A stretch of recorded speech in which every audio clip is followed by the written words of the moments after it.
My name is Fatima Bintudiko, and this is another edition of Kwara Tablet, where we get to bring guests. This morning, the CEO of Buko Fisheries Consultancy Services and Farm Limited, Chairman Coalition for Kwara North Group, KNG, between 2018 and 2022, National Secretary, Indigenous Ethnic Youth Leaders of Nigeria, and Vice President, Barutin Progressive Association. Please permit me to welcome Honorable Musa Idris Buko to the studio. Good morning, Mr. Buko. Good morning, Hadia. I do not refer to you as an honorable, my powerful comrade. Yes, thank you. Good morning to the Kwara Tablet podcast. Thank you very much. Good morning, Kwara Tablet. Good morning, Kwarans and Nigerians and everybody all over the world watching us or watching this podcast. We are glad to have you this morning. The pleasure is really mine. Thank you.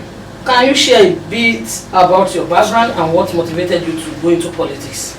Tell me everything about your background, not just a bit about your background and what motivated you to become a politician. Okay, I am from Ilesha, Baruba. That's in Baruchan local government area.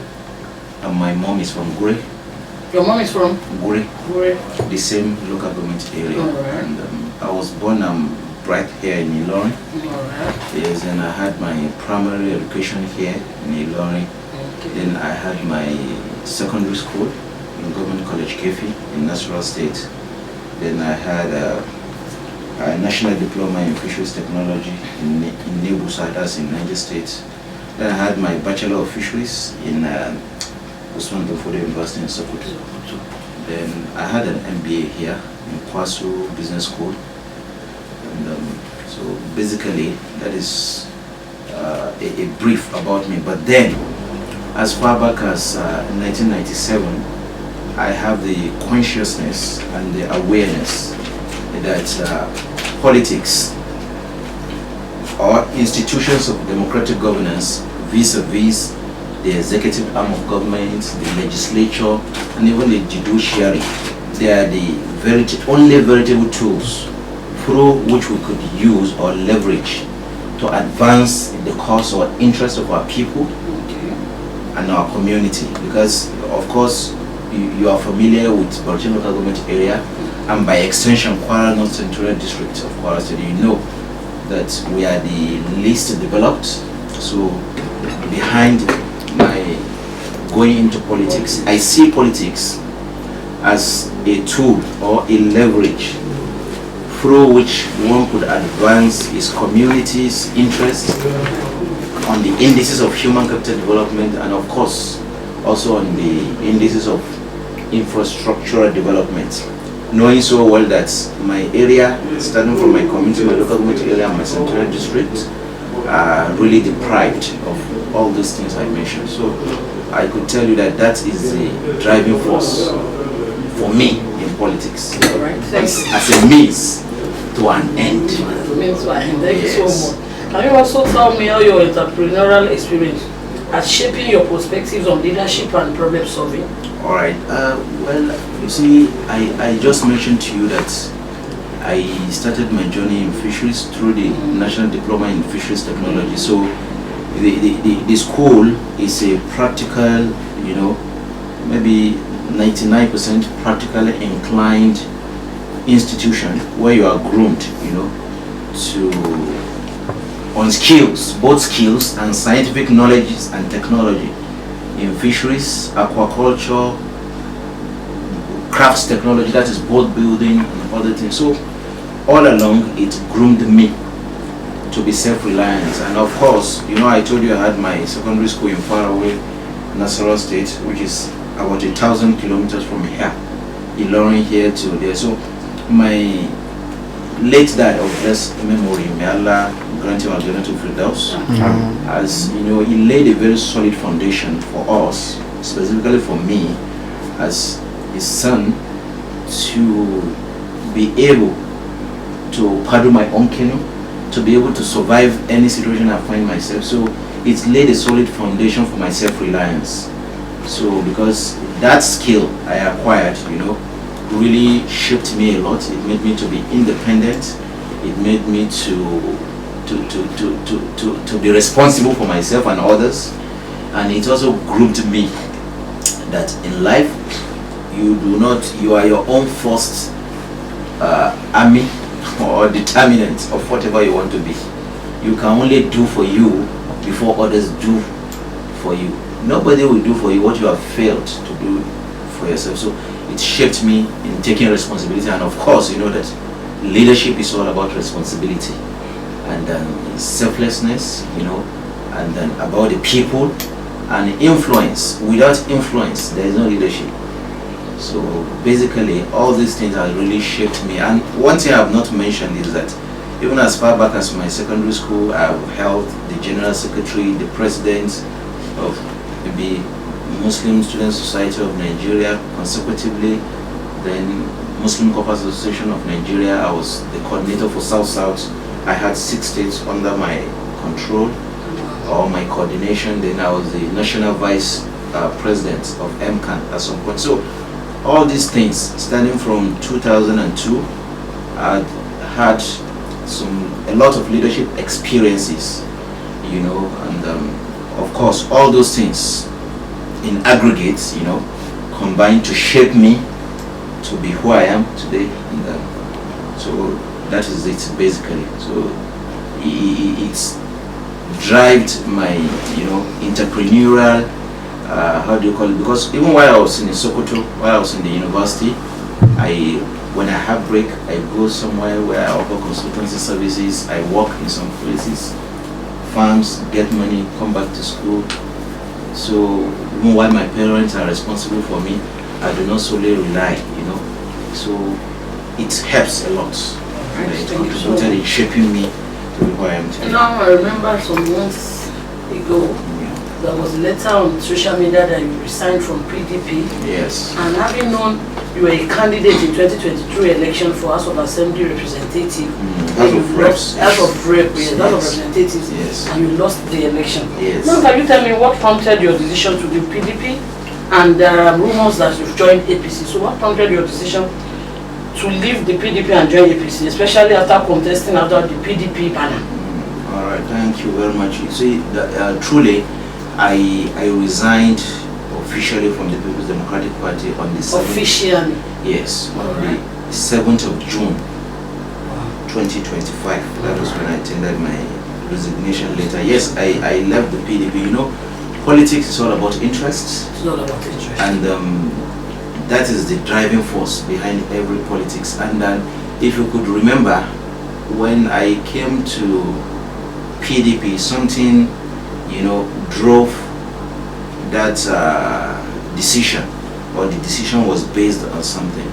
And of course, you know, before 2022, I was not in the politics, but we were advocating for power shift to Kwara North and good governance with special emphasis on the community and developmental interest of Kwara North, on the basis or on the indices of human capital development and infrastructural development. So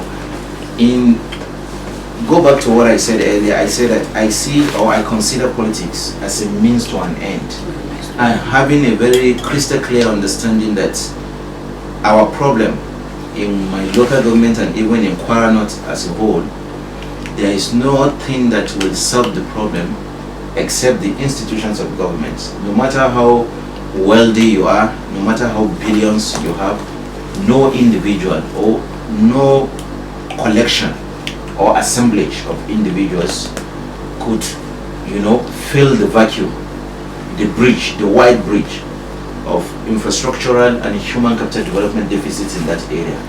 So in 2018, we championed a course through the coalition of Kwara North groups on shifting power, how power will shift from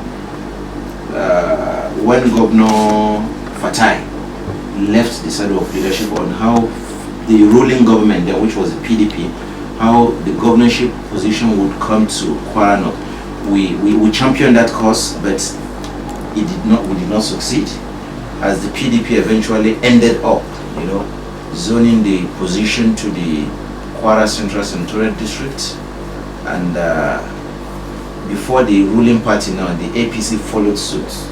So we tried in both parties, the PDP, whether we could influence, the zoning of the governorship position to Kwara North, which did not yield result, and the same thing to APC, which did not succeed as well. But then we, in protest, in anger, we mobilized our people within our scope, and then of course we mobilized against the then ruling PDP, and then so we partook in the Otoge struggle before the government came on board.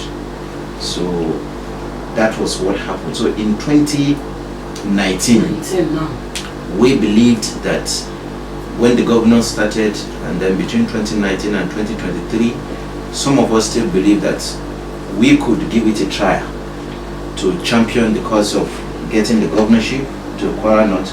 We do not believe that maybe a sitting governor should not. So we took that course, and that was when we joined the PDP. We joined the PDP to advance the cause. Back to the question you asked, why did I left the PDP? And before I come to the rumor of joining the APC, why I left the PDP, that was fundamentally that was the reason. But the fact that I'm leaving the PDP, definitely for those that know, they know there are a lot of reasons why I left, but I would not come to the public and be castigating. We need to play decent politics, and fundamentally there's an hadith, there's a saying of the Prophet Sallallahu Alaihi Wasallam that said that the characteristics of a hypocrite is four. One, if he speaks, he lies. Yes. If he promises, He fails. If he entrusts an amana, he's going to betray it. And then if you quarrel or if you dispute, he's going to transgress. There are two narrations, one brought three, then the fourth one was added in that narration. So I purposely avoided the fourth one. That's, because I'm leaving, that is the usual thing. If you are living somewhere, you castigate, you destroy, you did it. I don't want to be, you get my point. So that's why I, on purpose, did not tell many people, but those that are close to me, they know that I'm leaving. But people will ask you a lot of questions, a lot of explanations and all those things, but I don't want to toe that line. Now to the issue of I've left PDP for APC. Yes, I've left the PDP.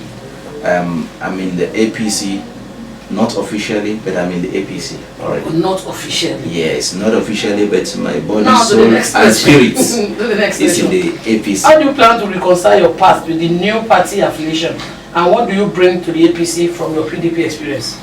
What are you bringing to APC? And the PDP experience? The reconciliation we talk about. You see, we've cast our minds back to my political trajectory or to my history, how I came to PDP and all this. And so I think nothing has changed on that. And of course, while in the opposition, I explored fully the opposition platform to advance the cause of my people and my community.